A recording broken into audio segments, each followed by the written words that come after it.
Hello everyone. RCC engineering column topic के questions इस video में डिस्कस करेंगे।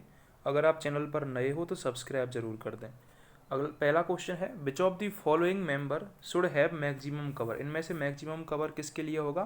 तो करेक्ट आंसर है column fully submerged in sea water.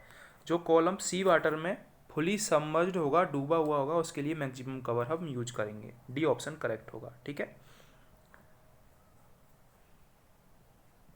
अगला क्वेश्चन है हमारा, if a column has more cross sectional area than that required to carry the load, the minimum percentage of steel is calculated based on actual area required to carry the load। B option correct हो जाएगा। यदि column का जो cross sectional area है वो required area से ज़्यादा है, ठीक है, ए रिक्वायर्ड से कॉलम का एरिया ज़्यादा है, तो जो मिनिमम परसेंटेज ऑफ स्टील होगी वो रिक्वायर्ड एरिया के आधार पर हम कैलकुलेट करेंगे। Column subjected to axial force and bending moment in the limit state method can be designed only as uncracked section, only as cracked section, both cracked as well as uncracked section। C option correct हो जाएगा। Columns subjected to axial force and bending moment in the limit state method can be designed both cracked as well as uncracked sections। A column designed by ultimate strength design is considered to be long if. Long कब होगा? जब slenderness ratio 12 से ज़्यादा होगा तो long, कम होगा 12 से तो शॉर्ट कॉलम बोला जाएगा। The purpose of lateral ties, important question है, आ सकता है। लेटरल टाइज का पर्पज होता है avoid buckling of longitudinal bars. Longitudinal bars की बकलिंग को अवॉइड करती है लेटरल टाइज। ठीक है, तो ए ऑप्शन करेक्ट हो जाएगा।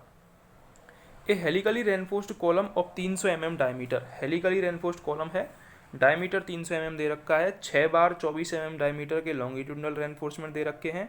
इफेक्टिव कवर 60 mm है और जो स्पाइरल है वो 8 mm डायमीटर की है और क्लियर कवर 40 mm है। तो हमसे पूछा गया है core diameter of the column. तो कॉलम का कोर डायमीटर होगा diameter total minus 2 into clear cover, 2 into clear cover, ये होता है कोर डायमीटर निकालने का फॉर्मूला।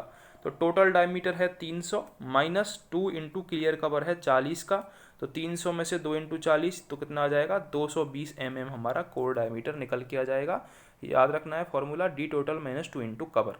तो बी ऑप्शन हमारा करेक्ट हो जाएगा। ठीक है, specify the percentage increase in load carrying capacity for a column having longitudinal reinforcement tied with spirals.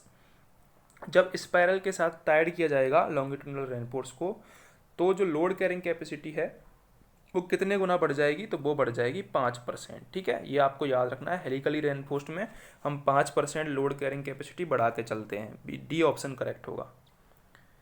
अगला हमारा क्वेश्चन है, according to IS 456/2000 minimum slenderness ratio for a short column. Correct answer होगा A option less than 12। Diameter of longitudinal bars in a column should not be less than 12 mm से कम नहीं होना चाहिए diameter column में। सी option correct हो जाएगा।